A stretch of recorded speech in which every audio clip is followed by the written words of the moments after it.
لله نحمده ونستعينه ونؤمن به ونتوكل عليه ونعوذ بالله من شرور أنفسنا ومن سيئات أعمالنا من يهده الله فلا مضل له ومن يضلل فلا هادي له أشهد أن لا إله إلا الله وحده لا شريك له وأشهد أن محمدا عبده ورسوله أرسله بالهدى ودين الحق ليظهره على الدين كله ولو كره المشركون اللهم صل على محمد وعلى آل محمد كما صليت على إبراهيم وعلى آل إبراهيم إنك حميد مجيد اللهم بارك على محمد وعلى آل محمد كما باركت على إبراهيم وعلى آل إبراهيم إنك حميد مجيد أما بعد فإن خير الحديث كتاب الله وخير الهدي هدي محمد صلى الله عليه وسلم وشر الأمور محدثاتها وكل محدثة بدعة وكل بدعة ضلالة وكل ضلالة في النار أعوذ بالله من الشيطان الرجيم يا أيها الذين آمنوا اتقوا الله حق تقاته ولا تموتن إلا وأنتم مسلمون ബഹുമാനമുള്ള സത്യവിശ്വാസികളെ വിശ്വാസിനികളെ സഹോദരി സഹോദരങ്ങളെ അള്ളാഹുവിൻ്റെ വിധി വിലക്കുകൾ കൽപ്പനാ നിർദ്ദേശങ്ങൾ ജീവിതത്തിൻ്റെ എല്ലാ മേഖലകളിലും പരമാവധി പാലിച്ച് തഖ്വയുള്ളവരായി ജീവിക്കാൻ ആത്മാർത്ഥമായി പരിശ്രമിക്കണമെന്ന് ഓരോരുത്തരെയും ഓർമ്മപ്പെടുത്തുകയാണ്. അല്ലാഹു സുബ്ഹാനഹു വ തആല അവൻ്റെ സ്വർഗപ്രവേശനത്തിന് അനുമതി ലഭിക്കുന്ന മഹാഭാഗ്യവാന്മാരിൽ നാം ഏവരെയും ഉൾപ്പെടുത്തി അനുഗ്രഹിക്കുമാറാകട്ടെ. ദുനിയാവിനേക്കാൾ എത്രയോ ഇരട്ടി വലുതാണ് പരലോകം. പരലോകം എപ്പോഴാണോ ഒരാൾക്ക് നിസ്സാരമായി തോന്നുന്നത്, ദുനിയാവ് എപ്പോഴാണോ ഒരാൾക്ക് വിലപ്പെട്ടതായി തോന്നുന്നത്, അപ്പോഴാണ് അയാളുടെ ജീവിതത്തിൽ തിന്മകൾ സംഭവിക്കുന്നത്.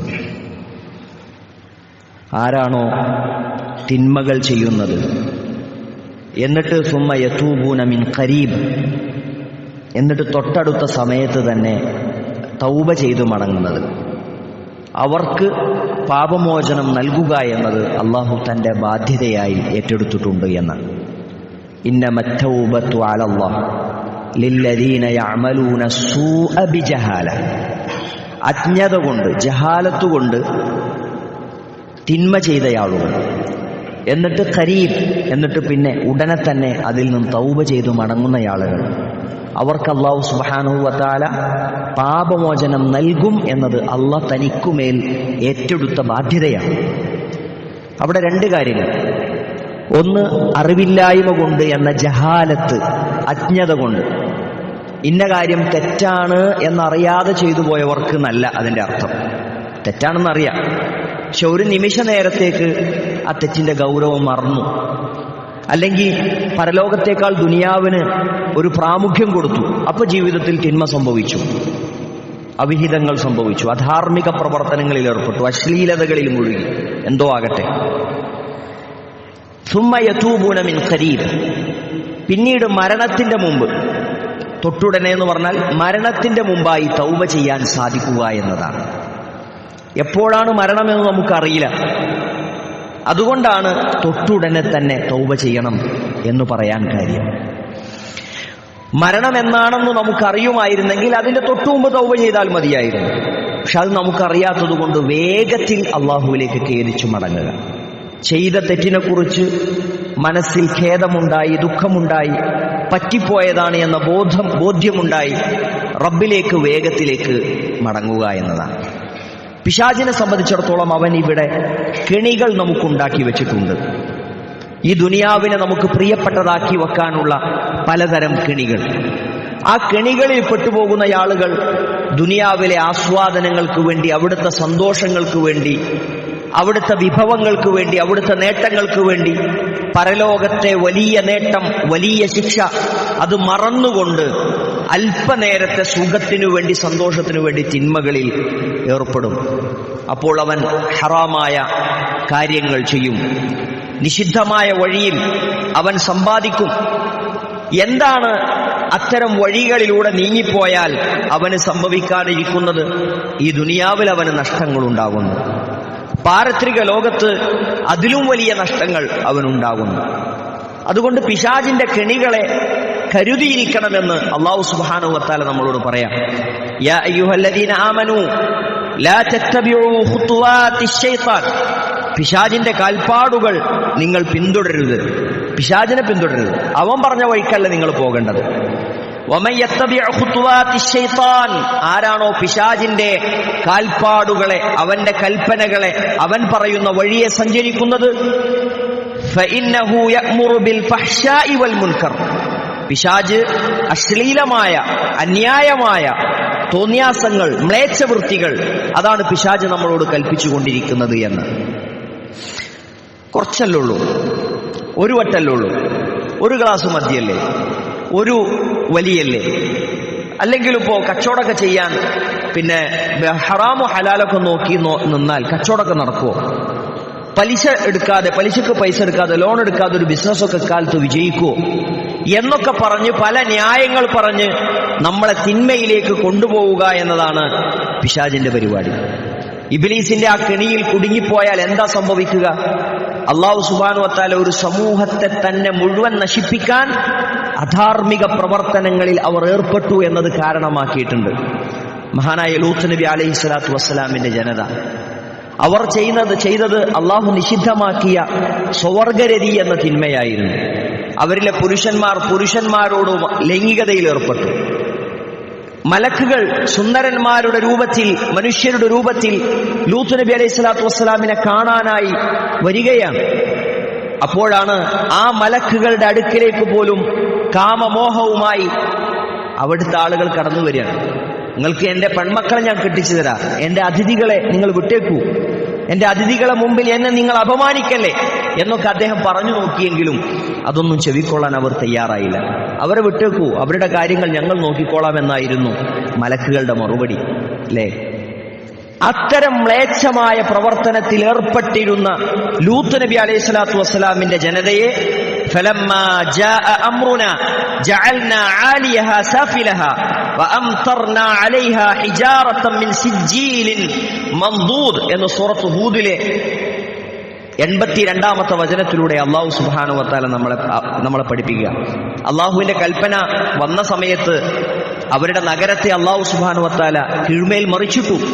ആ നാടിനെ അല്ലാഹു സുബ്ഹാനഹു വ തആല കീഴ്മേൽ മറിച്ചു. അവരുടെ മേല് അല്ലാഹു സുബ്ഹാനഹു വ തആല കല്ലുകൾ വർഷിപ്പിച്ചു, കനൽ കല്ലുകൾ അല്ലാഹു സുബ്ഹാനഹു വ തആല അവരുടെ മേൽ വർഷിപ്പിച്ചു. ആ നാടിനെ ഒന്നടങ്കം അവർ ചെയ്ത അധാർമിക പ്രവർത്തനങ്ങൾ കാരണത്താൽ അല്ലാഹു സുബ്ഹാനഹു വ തആല നശിപ്പിച്ചു കളഞ്ഞു. നോക്കൂ, ജീവിതത്തിൽ തിന്മകളിൽ നമ്മൾ മുഴുകിയാൽ, തോന്നിയാസങ്ങളിൽ നമ്മൾ ഏർപ്പെട്ടാൽ, ഭൗതിക ലോകത്ത് തന്നെ ഒരു നാടിന് തന്നെ മുഴുവൻ അത് നാശമാണ്. മഹദി ആയിഷ റളിയല്ലാഹു തആല അൻഹ നബി സല്ലല്ലാഹു അലൈഹി വസല്ലമിനോട് ചോദിക്കുന്നുണ്ട്, അനുഹ്ലക് വഫീനസ് സാലിഹൂൻ, ഞങ്ങൾ നശിപ്പിക്കപ്പെടുമോ? ഞങ്ങളിൽ നല്ല മനുഷ്യന്മാരുണ്ടായിരിക്കെ, ഇബാദത്തിൽ മുഴുകുന്ന, നിസ്കരിക്കണ, പള്ളിയിൽ പോകണ, നന്മകളിൽ ഇടപെടുന്ന ആളുകൾ ഞങ്ങളുടെ സമൂഹത്തിൽ ഉണ്ടായിരിക്കെ ഞങ്ങൾ ഒന്നടങ്കം നശിപ്പിക്കപ്പെടുമോ? എന്തായിരുന്നു റസൂലുള്ളാഹി സ്വല്ലല്ലാഹു അലൈഹി വസല്ലമയുടെ മറുപടി? നഅം ഇദാ കസുറൽ ഖബത്, മ്ലേച്ഛത വ്യാപകമായി കഴിഞ്ഞാൽ, തിന്മകൾ വ്യാപകമായാൽ, നിഷിദ്ധങ്ങൾ അധികരിച്ചാൽ തീർച്ചയായും നിങ്ങൾ നശിപ്പിക്കപ്പെടും. അത് അള്ളാന്റെ വാക്ക. അപ്പൊ റസൂലുള്ളാഹി സ്വല്ലല്ലാഹു അലൈഹി വസല്ലം പഠിപ്പിക്കുകയാണ്, തിന്മകൾ വ്യാപകമായി കഴിഞ്ഞാൽ ആ നാട് നശിപ്പിക്കപ്പെടാൻ അത് കാരണമാകുമെന്ന്. ലൂത്ത് നബി അലൈഹി സ്വലാത്തു വസ്സലാമയുടെ ജനതയിൽ നമുക്കതിൽ പാഠമുണ്ട്. നമ്മുടെ ജീവിതത്തിൽ തിന്മകൾ അധികരിക്കാതെ നോക്കുക എന്നത് നമ്മൾ നമ്മുടെ നാടിന് നൽകുന്ന സുരക്ഷിതത്വമാണ്. മ്ലേച്ഛതകളിലേക്ക്, അധാർമിക പ്രവർത്തനങ്ങളിലേക്ക് നമ്മൾ പോകാതിരിക്കുക എന്നത് നാം ഗൗരവത്തോടുകൂടി ശ്രദ്ധിക്കേണ്ട കാര്യമാണ്. ചെറുതല്ലേ, നിസാരല്ലേ, അതിലൊക്കെ ഇപ്പോൾ കുഴപ്പമുണ്ടോ എന്ന ചിന്തയാണ് വലിയ തിന്മയിലേക്ക് നമ്മളെ കൊണ്ടെത്തിക്കുന്നത്. അവിഹിതങ്ങളിൽ പെട്ടുപോകുന്നു ഇന്ന് പലരും. നബി സല്ലല്ലാഹു അലൈഹി വസല്ലം പറഞ്ഞു, എന്റെ ഉമ്മത്തിന്റെ ഫിത്ന സ്ത്രീകളാണ് എന്ന് പറഞ്ഞു. പുരുഷന്മാർക്ക് ഈ ഉമ്മത്തിൽ ഏറ്റവും വലിയ ഫിത്നയായുള്ളത് സ്ത്രീകളാണ്. സമ്പാദ്യം അധികരിക്കലാണ് എന്ന് റസൂലുള്ളാഹി സ്വല്ലല്ലാഹു അലൈഹി വസല്ലം പറഞ്ഞു. നോക്കൂ, സ്ത്രീകളും പുരുഷന്മാരും ഇടകലരുന്ന, മിംഗ്ലിംഗ് ആകുന്ന, ഫ്രീ മിക്സിങ്ങിന്റെ പല മേഖലകളും ഇന്ന് നമ്മുടെ നാട്ടിലുണ്ട്.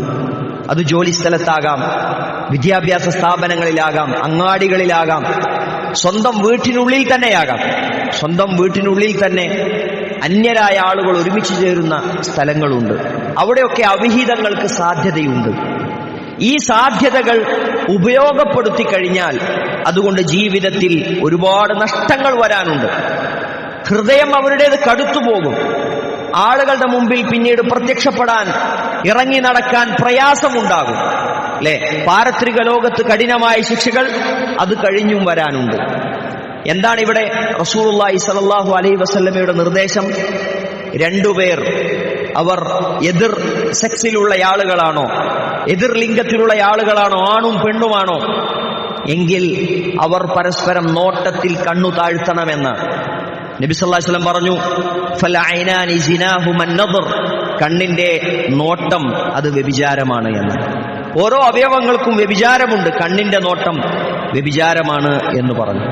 അതുകൊണ്ട് കാഴ്ച തന്നെ നിയന്ത്രിച്ചു മുന്നോട്ടു പോയാൽ,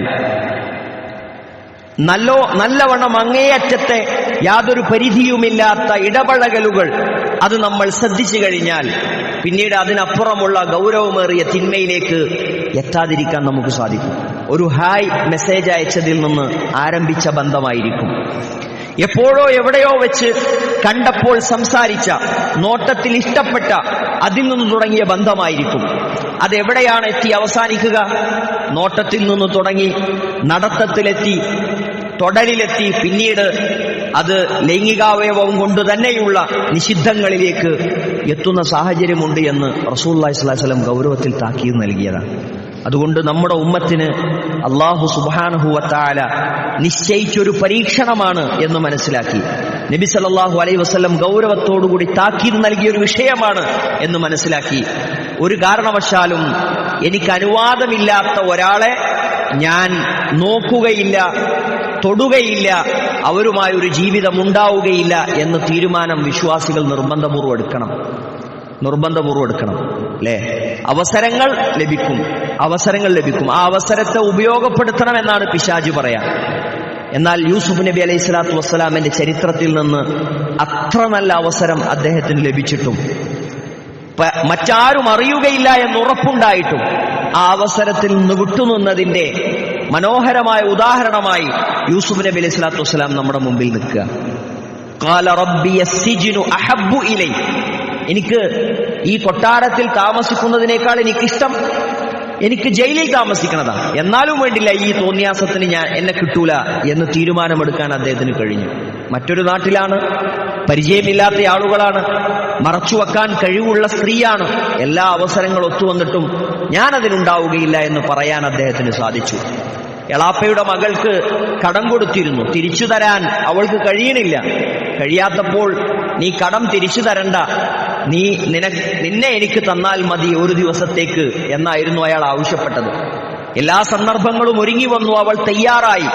പക്ഷേ അല്ലാഹു സുബ്ഹാനഹു വ തആലയെ ഭയപ്പെടണം, ഇത്തഖില്ലാഹ് എന്ന വചനം കേട്ടപ്പോൾ തിന്മക്കൊരുങ്ങിയിടത്ത് നിന്ന് മടങ്ങിപ്പോരാനുള്ള, അവിഹിതത്തിൽ നിന്ന്, അധാർമികതയിൽ നിന്ന് പിന്തിരിയാനുള്ള മനക്കരുത്ത്, ഈമാൻ ആ വ്യക്തിക്ക് ലഭിച്ചു എന്നാണ്.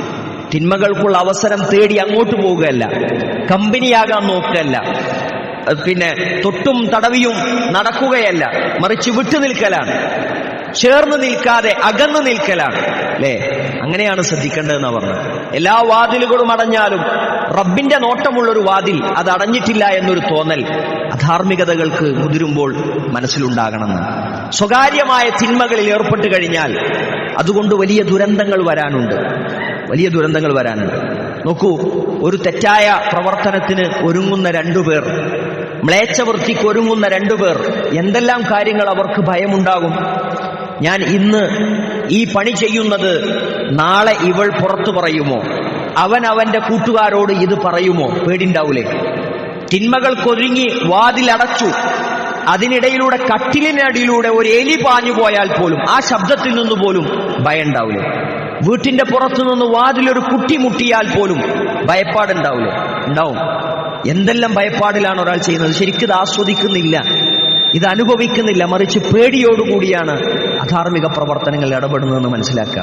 മാത്രല്ല, നാളെ മറ്റന്നാൾ അവളുടെ കൂട്ടുകാരികളെ കാണുമ്പോൾ, അവന്റെ കൂട്ടുകാരനെ കാണുമ്പോൾ അവരുടെ ഒരു ചിരി, അവരുടെ ഒരു നോട്ടം, അവർ കണ്ടപ്പോൾ കാണാത്തതുപോലെ നടന്നത്, അല്ലെങ്കിൽ ഒന്ന് നോക്കിയത്, ഇതിനെല്ലാം അർത്ഥമുണ്ടെന്ന് ചിന്തിക്കുന്ന സാഹചര്യം ഉണ്ടാവില്ലേ?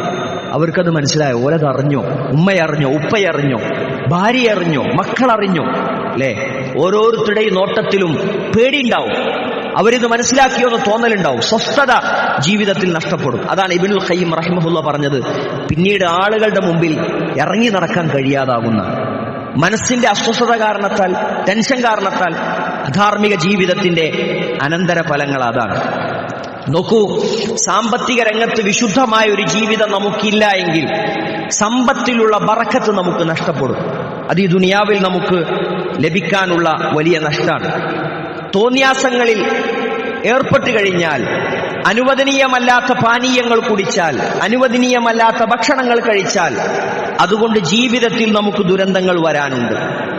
അതുകൊണ്ട് ശരീരത്തിന് നമുക്ക് ദോഷങ്ങൾ സംഭവിക്കാനുണ്ട്. ഇന്നമൽ ഖംറു വൽ മൈസിറു വൽ അൻസാബു വൽ അസ്ലാമു റിജ്സും മിൻ അമലി ശൈത്താൻ. ഇതെല്ലാം പിശാചിന്റെ ഏർപ്പാടുകളാണെന്ന് അല്ലാഹു സുബ്ഹാനഹു വ തആല വിശുദ്ധ ഖുർആൻ സൂറത്ത് മാഇദയിലെ 90-ാമത്തെ വചനത്തിലൂടെ നമ്മളെ പഠിപ്പിക്കുക. മദ്യമാകട്ടെ, ചൂതാട്ടമാകട്ടെ, അതൊക്കെ ശൈത്താന്റെ പ്രവർത്തനങ്ങളാണ് എന്ന് അല്ലാഹു സുബ്ഹാനഹു വ തആല പറയാം. നോക്കൂ, ലോട്ടറി എടുക്കുന്ന ആളുകളുണ്ട്. പണം സമ്പാദിക്കാനുള്ള ഒരു മാർഗമായി ആളുകൾ അതിനെ കാണുകയാണ്. പക്ഷെ ലോട്ടറി എടുക്കുന്ന ആളുകൾ ആരെങ്കിലും ശരിക്കും വിജയിച്ചിട്ടുണ്ടോ? എത്ര കാലം ലോട്ടറി എടുത്തിട്ടാണ് എപ്പോഴെങ്കിലും ഒരു ലോട്ടറി അടിക്കുന്നത്? ഇത് പാവങ്ങളെ ചൂഷണം ചെയ്യാനുള്ള മുതലാളിമാരുടെ ഒരു തന്ത്രമാണെന്നും അതിന് ഗവൺമെന്റ്, സർക്കാർ കൂട്ടുനിൽക്കുകയാണെന്നും അറിയാത്തവരാണോ നമ്മൾ? അല്ലല്ലോ. പണക്കാരെങ്കിലും ലോട്ടറി എടുക്കാൻ നിൽക്കുന്നുണ്ടോ? ഇല്ലല്ലോ. സാധുക്കളായ മനുഷ്യന്മാർ നിത്യവരുമാനത്തിൽ നിന്ന് മാറ്റിവെച്ച അല്പം പണം കൊണ്ട് അവർ ലോട്ടറി എടുക്കാൻ പോവാണ്. ആ ലോട്ടറി പാവങ്ങളെ ചൂഷണം ചെയ്യുന്ന ഒരു ഏർപ്പാടാണെന്ന് മനസ്സിലാക്കാതെ, ഇതെന്റെ പണം നഷ്ടപ്പെടുത്തിക്കൊണ്ടേയിരിക്കുകയാണ് എന്ന് മനസ്സിലാക്കാതെ അതിലിടപെടുകയാണ്. നമുക്ക് അനുവാദമുണ്ടോ? മുസ്ലിമിന് ലോട്ടറി എടുക്കാൻ അനുവാദമുണ്ടോ? ഇല്ല. എത്ര തന്നെ ലാഭം കിട്ടുമെന്ന് പറഞ്ഞാലും ലോട്ടറി എടുക്കാൻ മുസ്ലിമിന് അനുവാദമല്ല. അതുകൊണ്ട് നഷ്ടമാണ്. പലിശക്ക് പണമെടുത്തുകൊണ്ട് ബിസിനസ് തുടങ്ങിയാൽ അതുകൊണ്ട് ലാഭമാണോ നഷ്ടമാണോ ഉണ്ടാകുക? നഷ്ടമാണ് ഉണ്ടാവുക. പലിശക്ക് പണമെടുത്തുകൊണ്ട് വീട് വെച്ചാൽ അവസാനം എന്താ സംഭവിക്കുക? ആ വീട് വിറ്റ് പലിശപ്പണവും അതിന്റെ മുതലും തിരിച്ചടക്കേണ്ട സാഹചര്യം ഉണ്ടാവുന്നല്ലാതെ അങ്ങനെയാണ് ഭൂരിഭാഗവും സംഭവിക്കുന്നത്. അപൂർവമായി ചില ആളുകൾക്കെങ്കിലും അതിൽ രക്ഷപ്പെടാൻ സാധിക്കുന്നുണ്ടാവും. അപ്പൊ താൽക്കാലികമായ ലാഭങ്ങൾ നോക്കിക്കഴിഞ്ഞാൽ വരാനിരിക്കുന്ന വലിയ നഷ്ടങ്ങളെക്കുറിച്ചാണ് നമുക്ക് ഓർമ്മ വേണ്ടത്. ബർസഖിന്റെ ലോകത്ത് മരണശേഷം അല്ലാഹു സുബ്ഹാനഹു വ തആലയെ കണ്ടുമുട്ടുന്നതിന്റെ മുമ്പായുള്ള ഖബറിലുള്ള ജീവിതത്തിൽ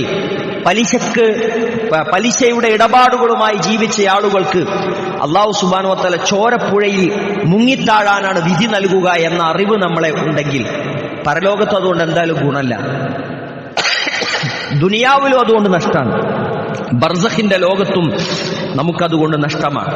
അല്ലാഹുവിന്റെ റസൂൽ സല്ലല്ലാഹു അലൈഹി വസല്ലം പറഞ്ഞു, ലഅന റസൂലുള്ളാഹി സല്ലല്ലാഹു അലൈഹി വസല്ലം ആകില റിബ വമൂകിലഹു വകാതിബഹു വശാഹിദൈഹി വഖാലഹും സവാ.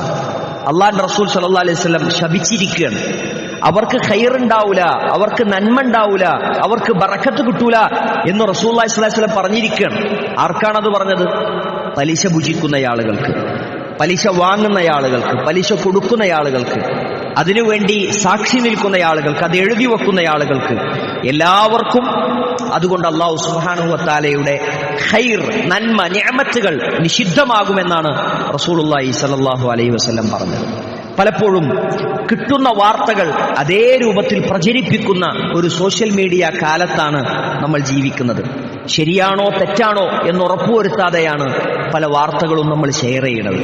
നുണയാണോ സത്യാണോ ഒന്നും നോക്കണില്ല, കിട്ടി ഷെയർ ചെയ്തു. എന്താ റസൂലുള്ളാഹി സ്വല്ലല്ലാഹു അലൈഹി വസല്ലം പറഞ്ഞത്? കഫാ ബിൽ മർഇ കിദ്ബൻ അൻ യുഹദ്ദിസ ബികുല്ലി മാ സമിഅ. കേട്ടതെല്ലാം അപ്പടി പ്രചരിപ്പിച്ചു എന്നത് അത് തന്നെ മതി ഒരാൾ കളവ് പറഞ്ഞതായി മാറാൻ. ഇങ്ങനൊരു വാർത്ത കേട്ടു എന്ന് പറഞ്ഞ് നമ്മൾ അയച്ചു കൊടുക്കുന്നൊരു ന്യൂസ്, അത് നമ്മളൊരു ഗ്രൂപ്പിൽ അയക്കുന്നുണ്ടെങ്കിൽ അത് സത്യമല്ല എങ്കിൽ നമ്മൾ പറഞ്ഞത് നുണയാണെന്ന്. ഞാനൊരു കിട്ടിയ വാർത്ത ഷെയർ ചെയ്തതല്ലേ, അല്ല, അത് കളവാണ്, നീ പറഞ്ഞ നുണയാണെന്ന്, നീ പറഞ്ഞ നുണയായി അത് രേഖപ്പെടുത്തുന്നതാണ്. ഒരിക്കലും പാടില്ല. നുണ പറയുക എന്നത് ഗുരുതരമായ പാപമാണ്. അത് തമാശക്ക് വേണ്ടിയാണ് പലരും പല നുണകളും പറയുന്നത്, ചിരിപ്പിക്കാൻ വേണ്ടിയാണ് പലരും പല നുണകളും പറയുന്നത്. എന്നാൽ നുണ പറയുക എന്നത് ഗുരുതരമായ തെറ്റായി അല്ലാഹു സുബ്ഹാനഹു വ തആല പഠിപ്പിക്കുകയാണ്. പരലോകത്ത് അവർക്ക് കഠിനമായ ശിക്ഷകളുണ്ട് എന്ന് റസൂലുള്ളാഹി സ്വല്ലല്ലാഹി അലൈഹി വസല്ലം നമുക്ക് താക്കീത് നൽകുകയാണ്. അസൂയ എന്ന സ്വഭാവം മനസ്സിൽ ഉണ്ടാകാൻ പാടില്ല. ഒരാളോട് അസൂയപ്പെടുക, എന്തിനാ അസൂയപ്പെടുന്നത്? അവനൊരു ഖൈറ് കിട്ടിയതിന്റെ പേരിൽ, മറ്റൊരാൾക്ക് നന്മ കിട്ടിയതിന്റെ പേരിൽ നമ്മൾ സന്തോഷിക്കുകയാണ് വേണ്ടത്. നന്മകൾ അവനും കിട്ടട്ടെ എന്ന് ആഗ്രഹിക്കുകയാണ് വേണ്ടത്. അല്ലാതെ അവന് കിട്ടിയ നന്മകൾ പിന്നെ നശിച്ചു പോകണമെന്നും ഇല്ലാതാകണമെന്നും ആഗ്രഹിക്കുക എന്നുള്ളത് വിശ്വാസിക്ക് ഒരിക്കലും പാടില്ലാത്ത കാര്യമാണ്. റസൂലുള്ളാഹി സ്വല്ലല്ലാഹി അലൈഹി വസല്ലം പറഞ്ഞത് ഇയ്യാകും വൽ ഹസദ് ഫഇന്നൽ ഹസദ തഅകുൽ ഹസനാത് കമാ തഅകുലുൻ നാറുൽ ഹതബ്. തീ വിറകിനെ തിന്നു നശിപ്പിക്കുന്നത് പോലെ അസൂയ നിന്നിലുണ്ടെങ്കിൽ ആ അസൂയ കാരണത്താൽ നിന്റെ നന്മകൾ മുഴുവൻ ആ അസൂയ തിന്നുകളയുമെന്ന് റസൂലുള്ളാഹി സ്വല്ലല്ലാഹു അലൈഹി വസല്ലം നമ്മളോട് പഠിപ്പിക്കുകയാണ്. അതുകൊണ്ട് ജീവിതത്തിൽ അധാർമിക പ്രവർത്തനങ്ങളിൽ നിന്ന്, തിന്മയായി അല്ലാഹു സുബ്ഹാനഹു വ തആല പഠിപ്പിച്ച കാര്യങ്ങളിൽ നിന്ന് വിട്ടുനിന്ന് കഴിഞ്ഞാൽ നമുക്ക് മനസ്സിന് വലിയ സമാധാനം കിട്ടും. നമുക്കൊരാളോട് അസൂയല്ല, നമുക്കൊരാളോടും വിദ്വേഷമല്ല, ആരെപ്പറ്റി നമ്മൾ നുണ പറയണില്ല, ആരെപ്പറ്റിയും നമ്മൾ പിന്നെ അയാളുടെ അഭാവത്തിൽ വർത്തമാനം പറയണില്ല. അപ്പം മനസ്സിന് വലിയ സമാധാനം ഉണ്ടാവും. വേറൊരാൾക്ക് കിട്ടിയ ഗുണത്തിന്റെ പേരിൽ നമ്മളിങ്ങനെ മനസ്സാലോചിച്ച് ടെൻഷൻ അടിക്കണില്ല. അപ്പൊ നമുക്ക് വലിയ സ്വസ്ഥത കിട്ടും.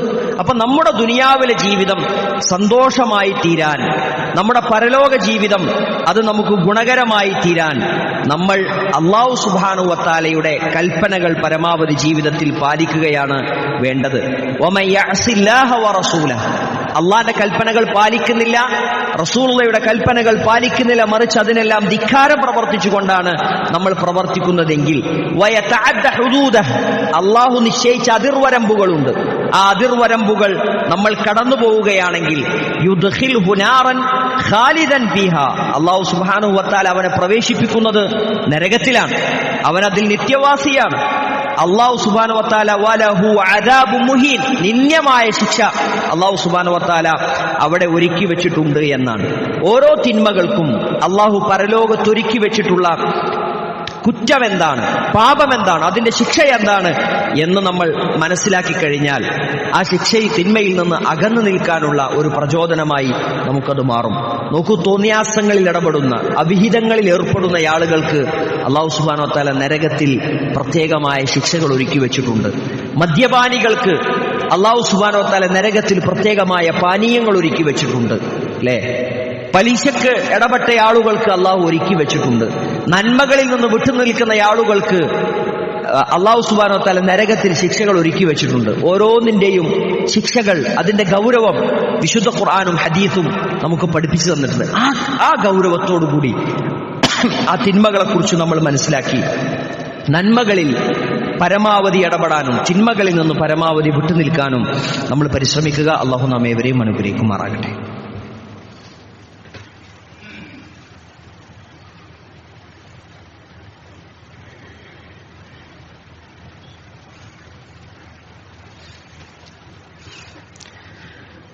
അൽഹംദുലില്ലാഹി റബ്ബിൽ ആലമീൻ, അസ്സലാത്തു വസ്സലാമു അലാ റസൂലിൽ കരീം വഅലാ ആലിഹി വസഹ്ബിഹി അജ്മഈൻ, അമ്മാ ബഅദ്. അല്ലാഹുവിനെ സൂക്ഷിച്ച് ജീവിക്കണമെന്ന് ഒരിക്കൽ കൂടി ഓർമ്മപ്പെടുത്തുകയാണ്. വിശ്വാസികളോട് അല്ലാഹു സുബ്ഹാനഹു വ തആല കൽപ്പിച്ചിട്ടുള്ളത് അവരുടെ കണ്ണുകൾ താഴ്ത്താനാണ്. ഖുല്ലിൽ മുഅ്മിനീന യഗുദ്ദൂ മിൻ അബ്സാരിഹിം വയഹ്ഫദൂ ഫുറൂജഹും, ഗുഹ്യാവയവങ്ങൾ സൂക്ഷിക്കുക എന്നാണ്. ജീവിതത്തിൽ നല്ല സ്വഭാവങ്ങൾ ശീലിക്കാനാണ് അള്ളാഹു കൽപ്പിച്ചത്. റസൂലുള്ളാഹി സ്വല്ലല്ലാഹി അലൈഹി വസല്ലം പഠിപ്പിച്ചത് അലൈക്കും ബിസ്സിദ്ഖ്, നിങ്ങൾ സത്യസന്ധത കാണിക്കണം. ഫഇന്ന സിദ്ഖ യഹ്ദീ ഇലൽ ബിർ, സത്യസന്ധത, നിങ്ങൾ കളവ് പറയാത്ത ശുദ്ധഹൃദയന്മാരായി സത്യം പറയുന്ന ആളുകളായി ജീവിച്ചു കഴിഞ്ഞാൽ അത് നിങ്ങളെ പുണ്യത്തിലേക്ക് നയിക്കും എന്നാണ് റസൂലുള്ളാഹി സ്വല്ലല്ലാഹി അലൈഹി വസല്ലം പറഞ്ഞത്. സമ്പാദ്യം നല്ല രൂപത്തിൽ ഉണ്ടാക്കാനും നല്ല രൂപത്തിൽ ചെലവഴിക്കാനുമാണ് നമ്മളോട് പറഞ്ഞിട്ടുള്ളത്. യാ അയ്യുഹല്ലദീന ആമനു അൻഫിഖൂ മിൻ തയ്യിബാതി മാ കസബ്തും, നിങ്ങൾ ചെലവഴിക്കേണ്ടത് നിങ്ങൾ നല്ല രൂപത്തിൽ സമ്പാദിച്ചതിൽ നിന്നാണ് എന്നാണ്. സമ്പാദ്യം നല്ല രൂപത്തിലാവണം, ചെലവഴിക്കലും നല്ല രൂപത്തിൽ ആകണം എന്നാണ്. സമ്പാദ്യം ചെലവഴിക്കുന്ന വിഷയത്തിൽ ജീവിത ചെലവുകൾക്ക് വേണ്ടി കാര്യങ്ങൾ, പണം സ്വരൂപിക്കുന്ന കാര്യത്തിലും ചെലവഴിക്കുന്ന കാര്യത്തിലുമൊക്കെ മിതത്വമുണ്ടാകണമെന്നും വല തുബദ്ദിർ തബ്ദീറ, നിങ്ങൾ അമിത വ്യയം നടത്തരുത് എന്നും, ഇന്നൽ മുബദ്ദിരീന കാനൂ ഇഖ്വാന ശയാത്തീൻ, അമിതമായി ചെലവഴിക്കുന്ന ആളുകൾ പിശാചുക്കളുടെ സഹോദരങ്ങളാണ് എന്നും അല്ലാഹു സുബ്ഹാനഹു വ തആല നമ്മളെ പഠിപ്പിക്കുകയാണ്. അപ്പോൾ ജീവിതത്തിന്റെ വിവിധ മേഖലകളിൽ നമ്മുടെ വ്യക്തി ജീവിതം, നമ്മുടെ സാമൂഹ്യ ജീവിതം, ആ ജീവിതം എല്ലാം ക്രമപ്പെടുത്തിക്കൊണ്ട് മിതമായ രൂപത്തിൽ, അമിതമാകാതെ പിശുക്കു കാണിക്കാതെ എല്ലാം ഒരു മിതമായ രൂപത്തിലായിരിക്കാൻ നമ്മൾ പ്രത്യേകം ശ്രദ്ധ ചെലുത്തണം. ജീവിതത്തിൽ അധാർമികതകളിൽ നമ്മൾ മുഴുകുമ്പോൾ ഇതൊരിക്കലും മറ്റൊരാൾ അറിയുകയില്ല എന്നാണ് നമ്മൾ വിചാരിക്കുന്നതെങ്കിൽ, ഞാൻ ഇത് നിർവഹിക്കുന്നത് പിടിക്കപ്പെടുകയില്ല എന്നാണ് നമ്മൾ വിചാരിക്കുന്നതെങ്കിൽ അതൊരിക്കലും ശരിയല്ല. അല്ലാഹു സുബ്ഹാനഹു വ തആലക്ക് ചില നടപടിക്രമങ്ങളുണ്ട്. ആ നടപടിക്രമങ്ങൾ അല്ലാഹു സുബ്ഹാനഹു വ തആല പടിപടിയായാണ് ഒരാളെ പിടികൂടുക, അല്ലേ? അല്ലാഹു സുബ്ഹാനഹു വ തആല തിന്മ ചെയ്യാൻ ഒരാൾക്ക് അവസരം കൊടുക്കും. അയാൾ തിന്മ ചെയ്യും, അയാൾ തിന്മ അധികരിപ്പിക്കും. ഓരോ തിന്മ അധികരിപ്പിക്കുമ്പോഴും അല്ലാഹു സുബ്ഹാനഹു വ തആല അയാൾക്ക് നന്മകൾ കൊടുത്തുകൊണ്ടേയിരിക്കും. അപ്പൊ നന്മകൾ കിട്ടുമ്പോൾ അയാൾ വിചാരിക്കണത്, ഞാൻ ഇത്രയധികം തിന്മകൾ ചെയ്തിട്ടും, ഇത്രയധികം അള്ളാഹ്ക്ക് ഇഷ്ടമല്ലാത്ത കാര്യങ്ങൾ ചെയ്തിട്ടും എനിക്ക് നന്മകളാണല്ലോ കിട്ടുന്നത് എന്ന് വിചാരിച്ച് അയാൾ വീണ്ടും ആ തിന്മകളിൽ തന്നെ തുടരും. അയാളുടെ തിന്മ അധികരിപ്പിക്കും. സനസ്തദ്രിജുഹും മിൻ ഹൈസു ലാ യഅലമൂൻ, അല്ലാഹു സുബ്ഹാനഹു വ തആല പടിപടിയായി അവർ അറിയാതെ അവരെ പിടികൂടുന്നതാണ്. അല്ലാഹു സുബ്ഹാനഹു വ തആല പടിപടിയായി പിടികൂടുന്നവനാണ് എന്ന് മനസ്സിലാക്കുക. അപ്പോൾ ഘട്ടം ഘട്ടമായി മുന്നോട്ട് പോയി അവസാനം ഒരു പടുകുഴിയിൽ ചാടുമ്പോൾ അവിടെ വെച്ചായിരിക്കും നമുക്ക് തിരിച്ചു പോരാനുള്ള അവസരം ഉണ്ടാവുക. അപ്പോഴേക്കും നമ്മുടെ വ്യക്തിജീവിതം തകർന്നിട്ടുണ്ടാവും, നമ്മുടെ മനസ്സ് ഇല്ലാതായിട്ടുണ്ടാവും, കുടുംബത്തിൽ നമുക്ക് സ്ഥാനം നഷ്ടപ്പെട്ടിട്ടുണ്ടാവും, സമൂഹത്തിൽ നമ്മൾ അപമാനിതരായിട്ടുണ്ടാവും. അപ്പോൾ അത്തരമൊരവസ്ഥ ഇല്ലാതിരിക്കാൻ വ്യക്തിവിശുദ്ധി നമ്മൾ കാത്തു സൂക്ഷിക്കുകയും എൻ്റെ റബ്ബിനെ ഞാൻ കണ്ടുമുട്ടുമ്പോൾ ശുദ്ധഹൃദയത്തോടുകൂടി ഖൽബുൻ സലീമായി കൊണ്ടായിരിക്കും, മനസ്സിൽ കളങ്കമില്ലാത്തവനായി, പിശാചിനെ പിൻപറ്റാത്തവനായി, കൂട്ടുകാരനായി സ്വീകരിക്കാതെ അള്ളാന്റെ കൽപ്പനകൾ അനുസരിച്ച നബി സല്ലല്ലാഹു അലൈഹി വസല്ലമയുടെ ജീവിത രീതി പിൻപറ്റിയ നല്ല മനുഷ്യനായിട്ടാണ് ഞാൻ എൻ്റെ റബ്ബിനെ കണ്ടുമുട്ടുക എന്ന ഒരു ഉറച്ച തീരുമാനത്തോടുകൂടി നമുക്ക് മുന്നോട്ട് പോകാം. നമ്മളെ തിന്മയിലേക്ക് നയിക്കുന്ന, തിന്മകളൊക്കെ നിസ്സാരമാണ് എന്ന് തോന്നിപ്പിക്കുന്ന, അതിലേക്ക് ആകർഷിക്കുന്ന പല ഘടകങ്ങളും ഈ ഭൗതിക ലോകത്തുണ്ട് എന്ന് നമ്മൾ മനസ്സിലാക്കുക. എന്നാൽ നന്മയിൽ സജീവമായി നിലനിൽക്കാനുള്ള ധാരാളം മാർഗങ്ങളും നമ്മുടെ മുമ്പിലുണ്ട്. രണ്ട് വഴികൾ നമ്മുടെ മുമ്പിലുണ്ട്. ഏതു വഴി തെരഞ്ഞെടുക്കണം എന്ന് തീരുമാനിക്കാനുള്ള സമയം ഈ ഭൂമി ലോകത്തെ നമ്മുടെ ജീവിതത്തിന്റെ ഈ ചെറിയ സമയമാണ് എന്ന തിരിച്ചറിവോടുകൂടി നമുക്ക് മുന്നോട്ട് പോകാം. അല്ലാഹു സുബ്ഹാനഹു വ തആല അവന്റെ ഇഷ്ടങ്ങൾക്കനുസരിച്ച് ജീവിക്കുന്ന, അവന്റെ കൽപ്പനകൾ പാലിക്കുന്ന നല്ല അടിമകളിൽ നമ്മെ ഏവരെയും ഉൾപ്പെടുത്തി അനുഗ്രഹിക്കുമാറാകട്ടെ. ഏതാനും ചില പ്രത്യേകമായ നിർദ്ദേശങ്ങൾ നൽകാനുള്ളത്, നമ്മുടെ മദ്രസയിലേക്കുള്ള അഡ്മിഷൻ ആരംഭിച്ചിട്ടുണ്ട്. 1ാം ക്ലാസ് മുതൽ 8ാം ക്ലാസ് വരെയുള്ള ക്ലാസ്സുകളിലേക്കാണ് അഡ്മിഷൻ ഉള്ളത്. രാവിലെ 6 മണി മുതൽ 7:30 വരെ 1.5 മണിക്കൂർ നീണ്ടു നിൽക്കുന്ന ഈ മദ്രസ സമയം ഉപയോഗപ്പെടുത്തണം. ഈ പ്രദേശത്തും സമീപ പ്രദേശത്തുമുള്ള ആളുകൾക്ക് ഈ മദ്രസ ഉപയോഗപ്പെടുത്താം. ജൂൺ 1-നാണ് ഇൻഷാ അല്ലാഹ് ക്ലാസ്സുകൾ ആരംഭിക്കുന്നത്. ഇന്ന് പള്ളിയിൽ നിന്ന് നമ്മൾ പുറത്തിറങ്ങുന്ന സമയത്ത് അവിടെ പ്രത്യേകമായി കൗണ്ടർ സെറ്റ് ചെയ്തിട്ടുണ്ട്. അത് കഴിഞ്ഞ ആഴ്ചകളിലൊക്കെ നമ്മൾ സൂചിപ്പിച്ച ഉദ്ഹിയ്യത്തിന്റെ ഷെയർ സ്വീകരിക്കാനുള്ള കൗണ്ടറാണ്. ഒരാൾക്ക് ഒരു ഉരുവിനെ അറുക്കാൻ കഴിയുമെങ്കിൽ അങ്ങനെ തന്നെ അറുക്കുക. ഇനി അതിൽ 7 ആളുകൾ ചേർന്നാണ് അറുക്കുന്നതെങ്കിൽ ഒരു ഷെയറിന് 10,000 രൂപയാണ് നമ്മൾ നിശ്ചയിച്ചിട്ടുള്ളത്. മെയ് 31 വരെ മാത്രമാണ് ആ ഷെയറിലേക്ക് നമ്മൾ പണം സ്വീകരിക്കുന്നുള്ളൂ. അതിനുശേഷം പള്ളി കേന്ദ്രീകരിച്ച് പിന്നെ ഷെയർ പിരിച്ചുകൊണ്ടുള്ള അറവിന് നമ്മൾ സാധിക്കുകയില്ല എന്ന കാര്യം ഉറപ്പെടുത്തണം. അപ്പോൾ ഉദ്ദേശിക്കുന്ന ആളുകൾ നേരത്തെ തന്നെ അതിന് തയ്യാറാകാം. ഇൻഷാ അല്ലാഹ് മെയ് 25-ാം തീയതി ഖുർആൻ ഹദീസ് ലേണിംഗ് സ്കൂളിന്റെ പരീക്ഷയാണ്. എല്ലാ ചൊവ്വാഴ്ച ദിവസങ്ങളിലും ഇവിടെ ഖുർആൻ ഹദീസ് ലേണിംഗ് സ്കൂളിന്റെ ക്ലാസ്സുകൾ നടക്കുന്നുണ്ട്. അതിന്റെ ക്ലാസ്സുകൾ അവസാനിച്ചപ്പോൾ നമ്മൾ റിവിഷൻ ആരംഭിച്ചിരിക്കുകയാണ്. അപ്പോൾ ചൊവ്വാഴ്ച ദിവസം ക്ലാസ്സിൽ പങ്കെടുക്കാൻ കഴിയുന്ന ആളുകൾ അങ്ങനെ പങ്കെടുക്കുക. ഇനി ക്ലാസ്സിൽ പങ്കെടുക്കാത്ത ആളുകൾക്കും പരീക്ഷ എഴുതാം. പരീക്ഷ എഴുതി കഴിയുമ്പോൾ നമുക്ക് മനസ്സിലാവും ഖുർആനുമായുള്ള നമ്മുടെ ബന്ധം എത്രമാത്രമുണ്ട്, എനിക്കെത്രമാത്രം ഖുർആനിൽ അറിവുണ്ട്. സൂറത്തുൽ അംബിയായിൽ നിന്നുള്ള ഏതാനും ചോദ്യങ്ങളാണ് ഉണ്ടാവുക. ഓപ്ഷനുകൾ ഉണ്ടാവും, ഓപ്ഷനിൽ നിന്ന് തിരഞ്ഞെടുത്ത് ഉത്തരം എഴുതാനേ ഉണ്ടാവുള്ളൂ. പക്ഷേ ആ പരീക്ഷയിൽ പങ്കെടുക്കുക, അപ്പോൾ അടുത്ത പ്രാവശ്യത്തെ ക്ലാസ്സിൽ പങ്കെടുക്കാനുള്ളൊരു പ്രചോദനം അതിലുണ്ടാകും എന്ന് പ്രത്യേകം ഓർമ്മപ്പെടുത്താണ്. മെയ് 17 ശനിയാഴ്ച 7 മണിക്ക് ഇൻഷാ അല്ലാഹ് ആനക്കയം കമ്മ്യൂണിറ്റി ഹാളിൽ വെച്ച് വിജ്ഞാനവേദി നടക്കുന്നുണ്ട്. ആ ക്ലാസ്സിലേക്കും എല്ലാവരെയും സ്വാഗതം ചെയ്യാണ്. ഇന്ന് നമ്മുടെ പള്ളിയിൽ നിന്നുള്ള ബക്കറ്റ് പിരിവ് അത് നമ്മുടെ പള്ളിയുടെ ദൈനംദിന ചെലവുകളിലേക്കുള്ളതാണ് എന്ന കാര്യം കൂടി ഓർമ്മപ്പെടുത്തുന്നു. അല്ലാഹു സുബ്ഹാനഹു വ തആല അവനിഷ്ടപ്പെട്ട കർമ്മങ്ങളിൽ സജീവമായി നിലകൊണ്ടു നിൽക്കെ തന്നെ അല്ലാഹു സുബ്ഹാനഹു വ തആലയിലേക്ക് മടങ്ങാനുള്ള മഹാഭാഗ്യം നമുക്കേവർക്കും പ്രദാനം ചെയ്യുമാറാകട്ടെ. നമ്മളിൽ നിന്ന് മരണപ്പെട്ടു പോയിട്ടുള്ള നമ്മുടെ മാതാപിതാക്കൾ, ബന്ധുമിത്രാദികൾ, സഹോദരി സഹോദരങ്ങൾ ഏവർക്കും അല്ലാഹു സുബ്ഹാനഹു വ തആല മഗ്ഫിറത്തും റഹ്മത്തും പ്രദാനം ചെയ്യുമാറാകട്ടെ. അവരോടൊന്നിച്ച് നാളെ പരലോകത്ത് ഉന്നതമായ സ്വർഗ്ഗലോകത്തിൽ നാം ഏവരെയും ഒരുമിച്ച് കൂട്ടുമാറാകട്ടെ. മരിക്കുന്ന സമയത്ത് ലാ ഇലാഹ ഇല്ലല്ലാഹ് എന്ന കലിമത്തു തൗഹീദ് ഉച്ചരിച്ചുകൊണ്ട് ഈമാനോടുകൂടി മരിക്കാനുള്ള തൗഫീഖ് നമുക്കേവർക്കും അല്ലാഹു പ്രദാനം ചെയ്യുമാറാകട്ടെ. ചെയ്തുപോയ ചെറുതും വലുതുമായ തെറ്റുകുറ്റങ്ങൾ അല്ലാഹു പുറത്തു മാപ്പാക്കി തരുമാറാകട്ടെ. കടം കൊണ്ട് ബുദ്ധിമുട്ടുന്നവരുടെ കടം അല്ലാഹു വീട്ടിക്കൊടുക്കുമാറാകട്ടെ. രോഗം കൊണ്ട് വലയുന്നവരുടെ രോഗം അല്ലാഹു ഷിഫയാക്കി കൊടുക്കുമാറാകട്ടെ. മക്കളില്ലാത്ത ദമ്പതികൾക്ക് അല്ലാഹു സൽസന്താനങ്ങളെ പ്രദാനം ചെയ്യുമാറാകട്ടെ. اللهم اغفر للمؤمنين والمؤمنات والمسلمين والمسلمات الأحياء منهم والأموات إنك مجيب الدعوات يا قاضي الحاجات. ربنا تقبل منا إنك أنت السميع العليم وتب علينا إنك أنت التواب الرحيم واغفر لنا يا غافر المذنبين. ربنا آتنا في الدنيا حسنة وفي الآخرة حسنة وقنا عذاب النار. وصلى الله على نبينا محمد وعلى آله وصحبه وسلم. أقيموا الصلاة.